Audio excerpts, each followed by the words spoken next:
Hi, this is Gonirujjaman Molla, Senior Lecturer, Department of English, Milestone College. My dear students, all of us are now going through a great global catastrophe, and as a result, this catastrophe has snatched away the pleasure, happiness, and the stability of our life. And we are now passing the time, especially the students are passing the time in an endless lockdown. But when this lockdown will be withdrawn, then a vast syllabus will be encountered by you. So you have to keep yourself advanced in your syllabus, and it is our little endeavor to keep you advanced. And as a result, we are making the online classes for your betterment, for your welfare. Again, I want to offer my heartiest gratitude towards you for the reason that you are spontaneously participating in the video online classes, as well as you are inspiring us to watch these videos, as well as keeping yourself closely associated with these topics. Dear students, all of you know that so many grammatical items of ours have already gone to you, yet we are sending the same items again and again for your betterment. Today our online session will be on active voice and passive voice. That means transformation of active to passive and passive to active. And you know that it is a very important part of English grammar, without which the correct sentence is quite impossible to be taught. Many people speak English, but they do not maintain the rules of active and passive. As a result, very often they make a very drastic sentence, which often makes a very suicidal meaning also. Okay, let's focus on the rules of transformation of active and passive voice. প্রিয় ছাত্রছাত্রীরা, তোমাদেরকে আমি আজ অত্যন্ত গুরুত্বপূর্ণ কিছু rules ভয়েসের active এবং প্যাসিভ ভয়েসের কিছু রুলস নিয়ে আলোচনা করব, যেগুলো তোমাদের which will, I think that these rules will help you to remove the darkness regarding active and passive voice. এবং এই রুল কয়টা তোমরা, আমি আশা করব যে তোমরা সবাই খাতায়, মোবাইলে বিরতি দিয়ে দিয়ে বা মোবাইলে একটু হল্ট করে করে তোমরা এই রুলসগুলো লিখে ফেলবে খাতায়, তাহলে তোমাদের অনেক সুন্দর একটি নোট হয়ে যাবে। তার প্রথমেই আমি তোমাদেরকে 1 নাম্বার রুলটা দেখাচ্ছি, যে আমাদের ভয়েসের 1 নাম্বার নিয়মই হচ্ছে যে অ্যাক্টিভ থেকে প্যাসিভে যখন আমরা করব তখন সাবজেক্টটি অবজেক্ট হয়ে যাবে এবং অবজেক্টটি সাবজেক্ট হয়ে যাবে। এখন দেখো, সাবজেক্ট যদি থাকে আই, অবজেক্ট হিসেবে হয়ে যাবে মি। আবার অবজেক্ট যদি মি থাকে, ওইটা হয়ে যাবে সাবজেক্ট আই, অর্থাৎ ভাইস ভার্সা, অর্থাৎ পাল্টাপাল্টি। এইটা এই সাবজেক্ট থাকলে আই, থাকলে মি হবে, মি থাকলে আই হয়ে যাবে। তো এগুলোর ক্ষেত্রেও তাই, উই আস, উই আমরা, আস আমাদিগকে, ইউ তোমরা, তুমি বা তোমরা, আর ইউ হচ্ছে তোমরা, তোমাকে বা তোমাদিগকে। হি হিম, সে তাহাকে, শি হার, সে তাহাকে, তোমরা জানো যে এটা feminine gender. They them, it it. আর নাউন যদি থাকে, অর্থাৎ কোনো নাম যদি থাকে, সেই নামের সাবজেক্ট ওই নাউনটা এবং অবজেক্টটা ওই একই নাউনেই হবে। এবারে আমরা রুল নাম্বার 2 এ চলে যাব। ওকে ডিয়ার স্টুডেন্টস, দেখো এবার রুল নাম্বার 2 আমরা একটু আলোচনা করি। আমাদের এই ভয়েস বা অ্যাক্টিভ থেকে প্যাসিভ করতে হলে আমাদের একটি সেন্টেন্স পড়ে প্রথমেই আমাদেরকে অবজেক্টটি নির্ণয় করতে হবে, কেননা আমাদেরকে অবজেক্টটিকে সাবজেক্ট বানাতে হবে, সাবজেক্টটিকে অবজেক্ট বানাতে হবে। এখন আমরা অবজেক্ট অনেক সময় তোমরা চিনতে পারো না, মূল ভার্ব, সাবজেক্টের পরপরই মূল ভার্বটি থাকে। আর মূল ভার্ব যখন মূল ভার্বকে কি দিয়ে যখন তুমি প্রশ্ন করবা, যে I gave him an apple, আমি তাকে একটি অ্যাপেল দিয়েছিলাম, এখন তুমি এটাকে প্রশ্ন, এখানে দুটো অবজেক্ট আছে, দেখো এখন তুমি যদি গেটকে কোশ্চেন করো হুম কাকে, whom did I give an Apple, whom did I give an Apple, যে আমি কাকে একটি আপেল দিয়েছিলাম, উত্তরে আসলো হিম। এখন এই হিম হচ্ছে একজন মানুষ, ব্যক্তি, কাজে এই ব্যক্তিবাচক যে অবজেক্টটা থাকে এটাকে বলা হয় indirect object. Indirect object, indirect object তোমরা খাতায় লিখে রাখবে। তারপরে what, what did I give him, আমি তাকে কি দিয়েছিলাম, তাহলে উত্তর আসে কি একটি আপেল দিয়েছিলাম। তাহলে এই অ্যান আপেল হচ্ছে একটি বস্তু, তো এটাকে বলা হয়, এই বস্তুবাচক অবজেক্টকে বলা হয় direct object, DIRECT, direct object. তাহলে এখন এই দুটো শব্দ, দুটো অবজেক্ট এখানে আমাদের আছে, একটি ব্যক্তিবাচক অবজেক্ট আর একটি বস্তুবাচক অবজেক্ট। এখন এই যখন একটি সেন্টেন্সের মধ্যে তোমরা দেখবে যে দুটো অবজেক্ট আছে, অর্থাৎ একটি ব্যক্তিবাচক অবজেক্ট একটি বস্তুবাচক অবজেক্ট, তখন স্বাভাবিকভাবেই তো আমরা বুঝি যে বস্তুর চেয়ে মানুষের মর্যাদাটা উপরে।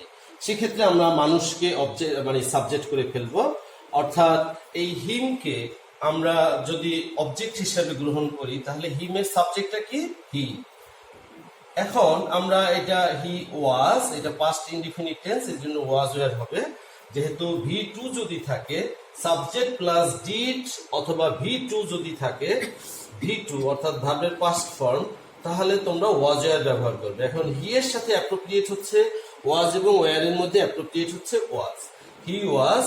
প্যাসিভ ভয়েসের মূল ভার্বটি অবশ্যই পাস্ট পার্টিসিপলে হতে হবে, মূল ভার্বটি অবশ্যই প্যাসিভ ভয়েসের ক্ষেত্রে past participle. Give, gave, given.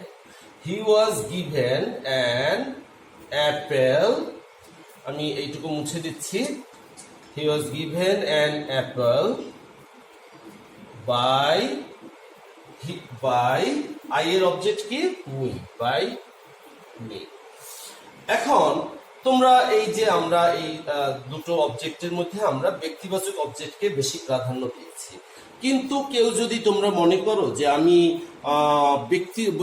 এই অ্যান অ্যাপেলকে বা এই বস্তুবাচক অবজেক্ট বা এই ডাইরেক্ট অবজেক্টটাকেই আমি অবজেক্ট হিসেবে গ্রহণ করব, সে তার ক্ষেত্রেও বাধা নেই। যেমন দেখো তোমরা অ্যান অ্যাপল ওয়াজ গিভেন, সেই ক্ষেত্রে তোমরা এই যে মূল ভার্বের পরিবর্তনের পরে তোমরা এই ব্যক্তিবাচক অবজেক্টটিকে একটি টু দিয়ে যুক্ত করবে। An apple was given to him by me. I hope you have understood. আশা করি তোমরা এটা বুঝতে পেরেছ। হ্যাঁ, তারপরে আমরা এবারে আমি আরেকটি রুলস নিয়ে আলোচনা করব, সেটা হচ্ছে যে তোমরা অনেক সময় দেখবে যে একটি ব্যক্তিবাচক অবজেক্টের পূর্বে যদি একটা প্রিপোজিশন থাকে, যেমন ধরো যে আই, এই একই সেন্টেন্সটাকে আমি আবার তোমাদেরকে একটু অন্যভাবে দেখাচ্ছি। I gave an Apple to him. এখন তোমরা দেখো এই যে এখানে দুটো অবজেক্ট রয়েছে, অ্যান অ্যাপেল, কি দিলাম, একটা অ্যাপেল দিয়েছিলাম, তারপরে টু হিম। এখন এই হিম এটাও একটি অবজেক্ট, কিন্তু এর পূর্বে একটি প্রিপোজিশন রয়েছে। এই প্রিপোজিশনটি থাকার কারণে আমরা এটিকে সাবজেক্ট হিসেবে গ্রহণ করতে পারবো না। এক্ষেত্রে আমাদের বাধ্যতামূলকভাবে এই বস্তুবাচক অবজেক্টটিকে নিতে হবে। যেমন an apple was given to him by me. বুঝতে পেরেছ? অর্থাৎ আমরা যখন দেখব যে কোনো ব্যক্তিবাচক অবজেক্টের পূর্বে কোনো প্রিপোজিশন রয়েছে, তখন আমরা সেটিকে আর সাবজেক্ট হিসেবে গ্রহণ করব না, সেটিকে সেই অবস্থায় রেখে দেব। সেই ক্ষেত্রে আমরা ব্যক্তিবাচক অবজেক্ট, বস্তুবাচক অবজেক্টটিকেই আমাদের সাবজেক্ট বানাতে হবে। এবারে আমরা রুল নাম্বার 3 তে চলে যাব।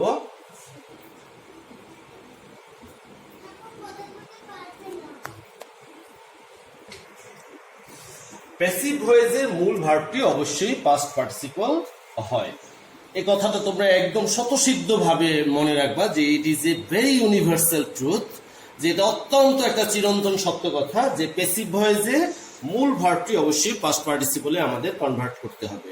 সি থাকলেও আমাদের সিন লিখতে হবে, স থাকলেও আমাদের সিন লিখতে হবে। মনে থাকবে সি স সিন, অর্থাৎ ভার্বের শেষ ফর্মটা তোমরা লিখবে। তারপরে আবার ধরো যে ক্যাশ, কট, কট, গিভ, গেভ, গিভেন, আমরা ওই গিভেনকে লিখবো, কোনোভাবেই কট মানে আমরা গেভ ঠেভ এগুলোকে আমরা লিখবো না। ওকে, এবারে তোমরা আরেকটু দেখো যে আমি তোমরা যখন একটা প্যাসিভ ভয়েস করবে তখন অ্যাক্টিভ ভয়েসের সাবজেক্টটি কি হয়ে যাবে, সাবজেক্টটি অবজেক্ট হয়ে যাবে এবং অবজেক্টটি সাবজেক্ট হয়ে যাবে। এখন যখন অবজেক্টটি সাবজেক্ট হয়ে যাবে তখন তার পূর্বে একটি সাবজেক্টটি যখন অবজেক্ট হয়ে যাবে তখন তার পূর্বে একটি বাই বসাতে হবে। হ্যাঁ, যেমন the work was done by me. এই যে ধরো যে আই ডিড দ্য ওয়ার্ক, এখন আমরা এই অবজেক্টটি নিয়ে আসলাম দ্য ওয়ার্ক, এটা পাস্ট ইনডিফিনিট টেন্স, এর জন্য আমরা ওয়াজ ওয়ার এর জন্য দ্য ওয়ার্কের সাথে ওয়াজ হয়। যদি ওয়ার্ডস থাকতো তাহলে আমরা এখানে ওয়ার দিতাম, অর্থাৎ were is a plural form of was, তাহলে দ্য ওয়ার্ক ওয়াজ ডান। এখন ডিডের পাস্ট পার্টিসিপল কি, ডান। এখন আমরা এই সাবজেক্টটিকে যখন এই অবজেক্ট বানালাম তার পূর্বে আমরা একটি বাই দিয়ে দিলাম, বাই মি। ওকে, এবারে আমরা টেন্সের রুলগুলো নিয়ে তোমাদের সাথে আলোচনা করব। এবারে দেখো tense, there are many students among you who do not have the proper knowledge upon tense, so they cannot really come to the decision that in which tense the sentence really belongs to. So আমি এই জন্য তোমাদের টেন্সের দিকে একটু অন্যভাবে গিয়েছি যাতে তোমরা সহজে বুঝতে পারো। প্রেজেন্ট ইনডিফিনিট টেন্স চেনার নিয়ম হচ্ছে সেন্টেন্সের মধ্যে এইগুলোর যে কোনো একটি থাকবে, অর্থাৎ ডু থাকবে, আর নাইলে ডাস থাকবে, নাইলে এস থাকবে, নাইলে ইএস থাকবে ভার্বের সাথে।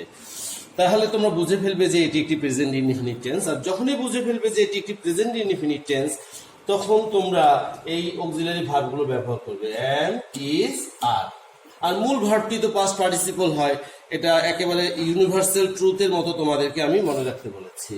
তারপর দেখো ডিড, পাস্ট ইনডিফিনিট টেন্স চেনার নিয়ম হচ্ছে ডিড হয় সেন্টেন্সে যদি তোমরা ডিড দেখো, অথবা অন্য কোনো অক্সিলারি ভার্ব নেই কিন্তু ভার্বের সাথে ডি, ইডি, এন, ইএন ইত্যাদি আছে, অথবা যে সরাসরি চিনতে পারো যে সাবজেক্টের পরে যদি V2 থাকে, অর্থাৎ ভার্বের পাস্ট ফর্ম যদি থাকে, তাহলে সেই সেন্টেন্সটি হচ্ছে পাস্ট ইনডিফিনিট টেন্স। সেই সেন্টেন্সটি যখনই তোমরা চিনে ফেলবে যে পাস্ট ইনডিফিনিট টেন্স, তখন তোমরা সেইটার প্যাসিভ ভয়েস করার সময় অক্সিলারি ভার্ব হিসাবে ওয়াজ এবং ওয়্যার ব্যবহার করবে। তারপরে দেখো আমাদের তিনটি কন্টিনিউয়াস টেন্স রয়েছে, যেমন present continuous tense, past continuous tense, future continuous tense. এখন প্রেজেন্ট কন্টিনিউয়াস টেন্সের অক্সিলারি ভার্ব হচ্ছে এম, ইজ, আর। পাস্ট কন্টিনিউয়াসের অক্সিলারি ভার্ব হচ্ছে ওয়াজ, ওয়্যার। আর ফিউচার কন্টিনিউয়াসের অক্সিলারি ভার্ব হচ্ছে শ্যাল বি, উইল বি। এগুলোর পরে যদি কোনো আইএনজি যুক্ত ভার্ব দেখো তাহলে বুঝে ফেলবে যে এই am, is, are, was, were বা শ্যাল বি, উইল বি এই শব্দগুলোর সাথে এই বিং শব্দটি যুক্ত হয়ে যাবে প্যাসিভ ভয়েস করার সময়। আমি তোমাদেরকে উদাহরণ দিয়ে ক্লিয়ার করব। আবার দেখো have, has, had. Perfect tense, আমাদের তিনটি পারফেক্ট টেন্স রয়েছে 12টি টেন্সের মধ্যে, যেমন present perfect tense, past perfect tense, future perfect tense. তো এখানে দেখো হ্যাভ, হ্যাজ এই দুটো হচ্ছে প্রেজেন্ট পারফেক্ট টেন্সের auxiliary verb, had past perfect টেন্সের auxiliary verb, shall have, will have future perfect টেন্সের অক্সিলারি ভার্ব, আর শুড হ্যাভ, উড হ্যাভ এগুলো হচ্ছে মডাল অক্সিলারি ভার্ব। তাই হ্যাভ থাকার কারণে, অর্থাৎ হ্যাভ হ্যাজ, হ্যাড দেখলেই তারপরে যদি তোমরা দেখো যে পরের ভার্বটা V3-তে আছে, অবশ্যই V3-তেই থাকবে, অর্থাৎ ভার্বের পাস্ট পার্টিসিপল ফর্মেই থাকবে। সেই ক্ষেত্রে তোমরা কি করবে, এগুলোর সাথে বিন যুক্ত করে দিবে প্যাসিভ ভয়েস করার সময়। বিন, BEEN। তোমরা একটু বিন এবং বিং এর পার্থক্যটা একটু বুঝে নিও। এটা বিং আর এটা হচ্ছে বিন। তারপর দেখো ক্যান, কুড এইগুলো হচ্ছে সব modal auxiliary verb. Can, could, may, might, shall, should, shall অর্থ হচ্ছে শ্যাল, উড শুড অর্থ উচিত, অট টু অর্থ উচিত, আবার will, would, must, going to, need, dare, let, এইগুলো হচ্ছে মডেল অক্সিলারি ভার্ব। এগুলো যদি তোমরা দেখো তাহলে মনে করবা যে এই শব্দগুলোর সাথে তোমাদের একটা বি যুক্ত করে দিতে হবে, এবং একটা বি যুক্ত করে দেওয়ার পরেই তোমরা মূল ভার্বের পাস্ট পার্টিসিপল করে ফেলবে, তারপরে বাই দিয়ে অবজেক্টটা যুক্ত করে ফেলবে। হ্যাঁ, তোমরা এবারে আমি দু একটি উদাহরণ দিয়ে তোমাদেরকে ক্লিয়ার করছি। দুটি উদাহরণ তোমরা এখানে জাস্ট লক্ষ্য করো যে Rina will be singing a song. তা আমরা এই শ্যাল বি উইল বি দেখলাম যে তাহলে নিয়মে আমাদের এর প্রিভিয়াস এটার উপরে যে রুলস গুলো বুঝিয়েছি সেখানে লিখেছিলাম যে শ্যাল বি উইল বি থাকলে বিং যুক্ত হয়ে যাবে। এখন সিঙ্গিং কে আমরা প্রশ্ন করি কি গেয়েছিল, কি সিঙ্গিং করেছিল, তাহলে উত্তর আসে একটি গান। তাহলে এ সং আমরা সাবজেক্ট হিসেবে নিয়ে নিলাম। এ সং এটা একটা নাউন, এর জন্য আমরা এটার কোনো পরিবর্তন করতে পারবো না। এ সং উইল বি, উইলের সাথে আমরা উইল বি রেখে দিলাম, তার সাথে আমরা একটা বিং যুক্ত করে দিলাম। এ song will be being, Singh এর থার্ড পাস্ট পার্টিসিপল হচ্ছে সাং, সিং, স্যাং, সাং শেষেরটা। তাহলে a song will be being sung by Rina. আবার দ্বিতীয় একটি উদাহরণ তোমরা লক্ষ্য করো, Rony has helped the boys. এখন আমরা দেখি প্রায় অনেক সময় তোমরা দেখতে পাও যে কিছু কিছু টেন্সের দুই তিনটি করে অক্সিলারি ভার্ব রয়েছে। এখন এই দুই তিনটি অক্সিলারি ভার্ব প্রত্যেকটি কিন্তু একই অর্থ বহন করে, শুধুমাত্র দু তিনটি অক্সিলারি ভার্ব এই কারণেই দেওয়া হয়েছে যে যে সাবজেক্টের সাথে যে অক্সিলারি ভার্বটি মানানসই হয় তার সাথে সেটি ব্যবহার করতে হবে। এখন রনির সাথে আমরা এই হ্যাজ দেখলাম, হ্যাজ দেখে আমরা বুঝতেছি যে হ্যাজ হচ্ছে প্রেজেন্ট পারফেক্ট টেন্সের একটা অক্সিলারি ভার্ব। প্রেজেন্ট পারফেক্ট টেন্সের দুটো অক্সিলারি ভার্ব রয়েছে, হ্যাভ এবং হ্যাজ। এখন রনির সাথে হ্যাজ উপযুক্ত, এই জন্য রনির সাথে হ্যাজ আছে। এখন হ্যাজ কার সাথে বসে সেটা তোমাদের একটু জানতে হবে। Has he, she, it, he, she, it, এবং যে কোনো নাম যদি সিঙ্গুলার হয় তাহলে তার সাথে হ্যাজ বসে। এখন আর তাহলে হ্যাভ বসে কার সাথে? সকল ফার্স্ট পারসন এবং সকল সেকেন্ড পারসন প্লাস যত প্লুরাল নাম আছে, যত প্লুরাল নাম, যদি অর্থাৎ এখানে যদি থাকতো Roni has helped the boy, তাহলে বয়টা থাকতো, তাহলে বয়টা সিঙ্গুলার থাকতো, তাহলে তার সাথে হয়ে যেত হ্যাজ। কিন্তু দ্য বয়েজ প্লুরাল আছে, এর জন্য এখানে হয়ে যাবে have. The boys have been helped by Roni. Okay, এবারে আমরা অন্য একটি রুলসে চলে যাব। এবারে আমি তোমাদেরকে একটি অন্য ধরনের রুল দেখাবো যে তোমরা যদি দেখো যে এই যে অক্সিলারি ভার্বগুলো আছে am, is, are, was, were, have, has, had, going to, going, এগুলোর সাথে যদি তোমরা টু দেখতে পাও তাহলে মনে করবে যে ওই সেন্টেন্সটিকে প্যাসিভ ভয়েস করার জন্য আমাদের এই টু এর সাথে একটি ভি যুক্ত করতে হবে, plus V plus V3। V3 তো বাধ্যতামূলক, এটা আমি তোমাদেরকে বারবার বলেছি, তোমরা এটা মনে রাখবে। I am to do it, আমাকে এটা করতে হয়। তাহলে আমরা এখন এই অবজেক্টটি নিয়ে আসলাম ইট। এখন ইটের সাথে এম এর সমতুল্য হচ্ছে ইজ, এম, ইজ, আর, এই তিনটি সমতুল্য যে সাবজেক্টের সাথে যেটা বসে, তা ইটের পরে ইজ বসে। ইট ইজ টু, তারপরে এই যে আমরা একটা বি যুক্ত করে দিচ্ছি, it is to be done, আর ডু এর past participle done by me, it is to be done by me. Okay, তোমরা এটা একটু প্র্যাকটিস করবে, আশা করি তোমাদের কাছে সহজ হয়ে যাবে। তারপরে আমরা এবারে আমি তোমাদের সাথে এতক্ষণ যে রুলসগুলো নিয়ে আলোচনা করলাম, এই all this rules really are for the assertive sentence. এবারে আমি তোমাদেরকে ইন্টারোগেটিভ সেন্টেন্স নিয়ে একটু আলোচনা করব। ইন্টারোগেটিভ সেন্টেন্স সাধারণত দুই ভাবে সেন্টেন্স তৈরি করা যায়। ইন্টারোগেটিভ সেন্টেন্স করা যায় একটা হচ্ছে অক্সিলারি ভার্ব দিয়ে, শুরুতেই অক্সিলারি ভার্ব থাকবে, আরেকটি হচ্ছে ডাব্লিউএস ওয়ার্ড দিয়ে। তা আমি ডাব্লিউএস ওয়ার্ড দিয়ে শুরু হয়, তাই এই ইন্টারোগেটিভ সেন্টেন্সে ডাব্লিউএস এর ভূমিকা খুব একটা নেই, এটা অপরিবর্তিতভাবে যেভাবে থাকে ওভাবেই বসে যায়। তাই তোমরা এখানে একটু দেখো, আমাদের ইন্টারোগেটিভ সেন্টেন্সের মূল বৈশিষ্ট্য হচ্ছে যে এটি ইন্টারোগেটিভ সেন্টেন্সকে প্যাসিভ ভয়েস করতে হলে ইন্টারোগেটিভ সেন্টেন্সেই করতে হবে আমাদেরকে। সেক্ষেত্রে তোমরা দেখো হ্যাভ, শুরুতেই যেহেতু অক্সিলারি ভার্বটা থাকে সেক্ষেত্রে আমাদেরকে বুঝতে আরো বেশি সুবিধা হয় যে এটি কোন টেন্সের, বা হ্যাভ হ্যাজ থাকলে যে এটার সাথে বিন যুক্ত হয়ে যাবে, এটা আমরা আরো ছাত্ররা বেশি সহজে তোমরা বুঝতে পারো। Have you done the work, এখন মূল ভার্ব হচ্ছে ডান। আমরা জানি যে মূল ভার্বের ডান পাশে অবজেক্ট থাকে, তারপর আমরা একটা প্রশ্ন করি। এখানে যেহেতু মানুষ না, এটা একটা বস্তু, তাহলে আমরা প্রশ্ন করি তুমি কি করেছো, কি করেছো তুমি, হোয়াট হ্যাভ ইউ ডান, তুমি কি করেছো। তাহলে উত্তরটা কি দিয়ে প্রশ্ন করলে আসে, দা ওয়ার্ক, কাজটি। তাহলে আমরা এই দা কাজটি অথবা দা ওয়ার্ক এই শব্দটির সাথে আমরা হ্যাভ এবং হ্যাজের মধ্যে কোনটা উপযুক্ত, অবশ্যই হ্যাজ। তাহলে আমরা হ্যাজ, আমরা জানি যে হ্যাভ হ্যাজ থাকলে আমাদের তার সাথে বিন যোগ করতে হবে, সেটা তোমরা যুক্ত করবা সাবজেক্টের পরে। Has the work, has the work. এখন এই পাশে তোমরা যুক্ত করবে বিন, হ্যাজ দ্য ওয়ার্ক বিন ডানের, যেহেতু এটা একটা এটা একটা past participle, past perfect tense, past perfect টেন্সের মূল ভার্বটি সবসময় পাস্ট পার্টিসিপলেই দেয়া থাকে, কাজেই তোমাদের কোনো সন্দেহ না করে এটি বসিয়ে দিলেই তোমাদের হয়ে যাবে। Has the work been done by you, তোমরা জানো যে ইউ এর subject you, object you.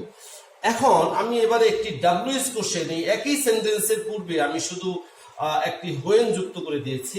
Have you done the work, এখানেও আমি দিয়েছি have you done the work, শুধু পূর্বে আমি একটা হোয়েন যুক্ত করে দিয়েছি, অর্থাৎ একটা ডাব্লিউএস ওয়ার্ড যুক্ত করে দিয়েছি। এই ডাব্লিউএস ওয়ার্ডটি তোমরা অপরিবর্তিত ভাবে এভাবেই লিখে দিবে, হোয়েন, হোয়েন।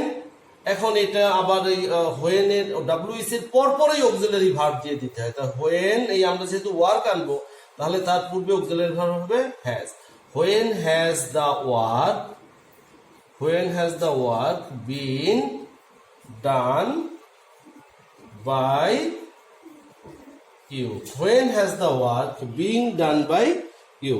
তাই তোমরা এই অক্সিলারি ভার্ব এবং ডাব্লিউএস যেটি থাকুক না কেন, ডাব্লিউএস কে তোমরা ওই কোনোভাবেই আলাদা একটা মাথার মধ্যে আলাদা একটা পীড়া মনে করবে না, বরং এটিকে একটা অপরিবর্তিত ভাবেই বসিয়ে দেবে। শুধুমাত্র একটি বিষয়ে আমাদের একটু সমস্যা, বা আমাদের তোমাদের ছাত্রদেরকে একটু ভাবতে হবে, সেটি হচ্ছে গিয়ে ধরো যে হু, যদি তোমরা অ্যাক্টিভ ভয়েসের মধ্যে হু দেখো, তাহলে সেটি হয়ে যাবে বাই হুম, বাই হু। আবার যদি হুম দেখো তাহলে হয়ে যাবে হু। আবার যদি বাই হুম দেখো প্যাসিভ ভয়েসে, তখন সেটাকে অ্যাক্টিভ করতে বললে হু হয়ে যাবে, আবার হু থাকলে হুম হয়ে যাবে। ওকে, একটি উদাহরণ নাও। হু হ্যাজ সিন মি, কে আমাকে দেখেছে। এখন এই হু দেখার সাথে সাথে আমরা বুঝে ফেলবো যে এটার পরিবর্তে আমাদের লিখতে হবে বাই হুম। এখন এই যে অক্সিলারি ভার্ব, ধরো যে কে দেখেছে, যে দেখেছে তার নাম ধরলাম, যে এখানে দেয়া নেই, কিন্তু সেই তো সাবজেক্ট হতো। ধরো যে হু যদি না থেকে থাকতো, যে রহিম হ্যাজ সিন মি, তাহলে এই হু দিয়ে রহিমকেই মানে ইঙ্গিত করা হচ্ছে। বাই হুম হ্যাজ বিন,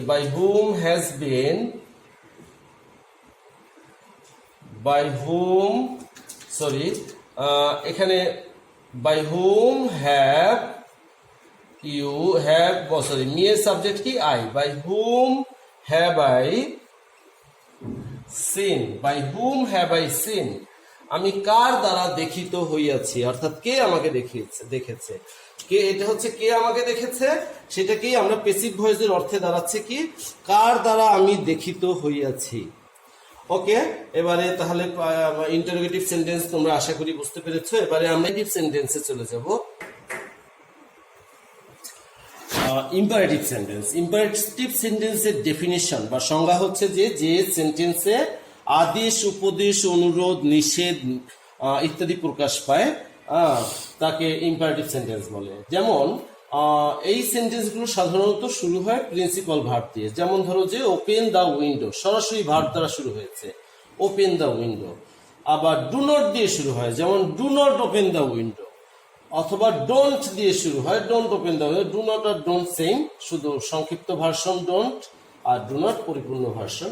তা এখানে never open the window, let him open the window, অর্থাৎ এই শব্দগুলো দিয়ে সাধারণত ইম্পারেটিভ সেন্টেন্স শুরু হয়। তাহলে এই তোমরা যখনই এই জাতীয় সেন্টেন্স মানে ভাবে কোনো সেন্টেন্স শুরু দেখবে তখনই বুঝে ফেলবে যে সেটাকে তোমাদের লেট দিয়ে করতে হবে passive voice. Let plus object, যেমন দেখো ওপেন দ্য উইন্ডো, এখানে আমরা লেট প্রথমেই বসিয়ে দিলাম, তারপরে ওপেন হচ্ছে ভার্ব, তাহলে ডান পাশে কি খুলবে, দা উইন্ডো, জানালা, তাহলে দা উইন্ডোটা অবজেক্টটা নিয়ে আসলাম, তারপরে একটা বি যুক্ত করে দিলাম, এই যে বি, তারপরে এই V3 মানে ওপেনের ভার্ব পাস্ট পার্টিসিপল কি, ওপেনড, তাহলে let the window be opened. একটা লেট দিয়ে দেখো, let him do it, let থাকলে ওই লেটেই তোমরা বসিয়ে দিবে, তারপরে মূল ভার্বের ডান পাশে যে অবজেক্টটি আছে সেটি নিয়ে আসবে, let it be done by him. Okay, এবারে আমরা তোমাদের আরেকটা ইম্পারেটিভ, আরেক ধরনের ইম্পারেটিভ সেন্টেন্স থাকে যে অনুরোধ। অনুরোধ যখন তোমরা দেখবে যে সেই ক্ষেত্রে তোমরা সেন্টেন্সের মধ্যে প্লিজ অথবা কাইন্ডলি শব্দটি দেখতে পাবে। কাইন্ডলি, প্লিজ অথবা কাইন্ডলি, যেমন প্লিজ হেল্প মি, দয়া করে আমাকে সাহায্য করো। এখন তোমরা এখানে এই প্লিজ এবং কাইন্ডলি যদি থাকে তাহলে তোমরা এই শব্দ দুটোর পরিবর্তে শুধু লিখবে you are requested to, you are requested to, তাহলে আমরা এই প্লিজের পরিবর্তে লিখে দিলাম ইউ আর রিকোয়েস্টেড টু, তারপরে এই বাকি যে অংশটা আছে ওটা তোমরা সরাসরি লিখে দেবে, কোনো পরিবর্তন করবে না, you are requested to help me. আশা করি তোমরা বুঝতে পেরেছ। এখানে আমাদের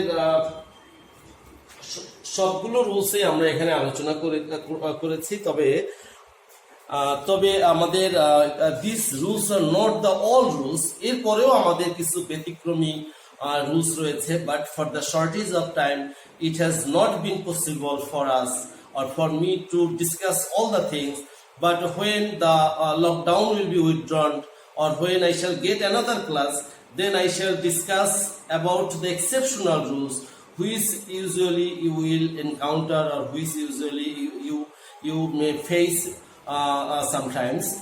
তোমাদের সেই রুলস গুলো নিয়েও আমি এর পরবর্তীতে আলোচনা করব। তো ওকে মাই ডিয়ার স্টুডেন্টস, আমি আজ আর সময় নিব না। I offer you my heartiest love and gratitude towards you for the reason that with great patience you are staying with us, and you are enjoying the classes also, and your spontaneous participation really inspires us, and that's why again we shall appear before you, or I shall appear before you with new topic. By that time, stay well, stay safe. Okay, goodbye, Allah Hafiz.